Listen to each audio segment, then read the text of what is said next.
Dit is 'n eenvroustuk wat ek doen op aardklop met die naam van Bittersoet, geskryf deur Dion Opperman al jare gelede in die middel 90's.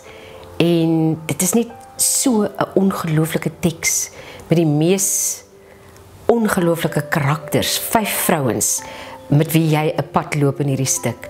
Ek het die stuk baie jare gelede gesien by Graamsstad, toe Wilna Snyman dit opgevoer het, en sy het ook daardie tyd 'n groot teaterprys gekry vir die stuk, so dit is 'n wonderlike teks om mee te begin.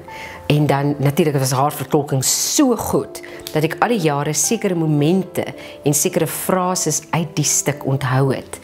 En toe dit nou my kant toe kom om dit te doen, was ek, jy weet, jy doen mos nou maar voorleggings vir feeste, en jy weet nooit wat jy kry en wat jy mis nie, en toe Marguerite die dag bel en sê, ja, sy wil hom hê, was ek het net gedink, wauw, dit is so 'n ongelooflike kans om met hierdie ongelooflike stuk werk te begin werk. Die temas daarvan is alles mense wat trauma gehad het, spesifiek vrouens en spesifiek ten opsigte van kinders. Daar is aborsie, daar is 'n selfmoord van 'n kind, daar is 'n date-rape, ja, selfs in daai dae, die 50er jare het dit gebeur, en hoe dit weggesteek is daai tyd en die skade wat dit aan die vrouens gedoen het. Daar is aanneming. Daar is selfs hierdie een wonderlike skets waar die 2 mammas van die een spesifieke kind saam optree.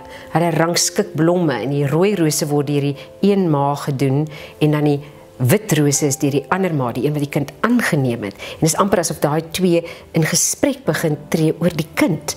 En dis net so verskriklik mooi. Ek is net so trots om in hierdie produksie te wees.